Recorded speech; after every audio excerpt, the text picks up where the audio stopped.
The TSX is showing some strength, up 0.14% and hitting 25,010.77. Now, this might not sound huge, but breaking above that 25,000 level is pretty significant, and I'll tell you why in just a minute. Looking at commodities, oil's holding steady, up a modest 0.1% at $69.20. Gold's having a better day, climbing 0.63% to 2,600. And our Canadian dollar? It's slightly down, about 0.02%, trading at 71.63 cents US. Now, let's get to the exciting stuff, the stocks you need to watch today. First on our radar is Enbridge. They're having a solid day, up 0.52% to $59.95. What's interesting here is the trading volume. We're seeing above-average activity, and analysts are maintaining their moderate buy rating. Why?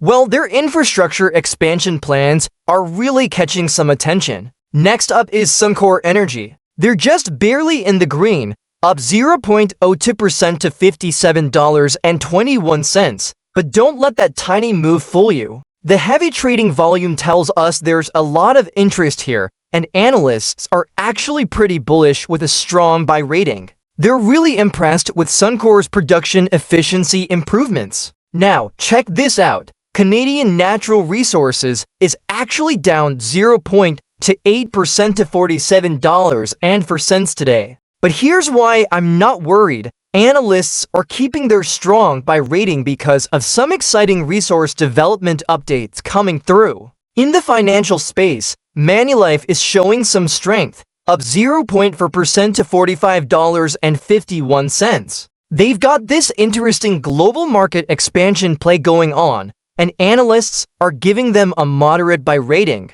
Let's talk sectors because this is where it gets really interesting. The energy sector is giving us a mixed bag today, but here's what you need to know. Oil's stabilizing around that $69 level, pipeline capacity is improving, and export volumes are trending up. This is exactly what we want to see for our energy stocks. In financials, and this is pretty exciting, we're seeing some real positive momentum in banking stocks. They're adapting well to the current interest rate environment, and their digital transformation efforts are really paying off. The materials sector? Gold's strength is providing some nice support here. But what's really catching my eye is how these companies are optimizing their production costs while improving their ESG compliance. That's huge for long-term sustainability. Now, let me show you what the technical analysis is telling us. We've got solid support at 24,950,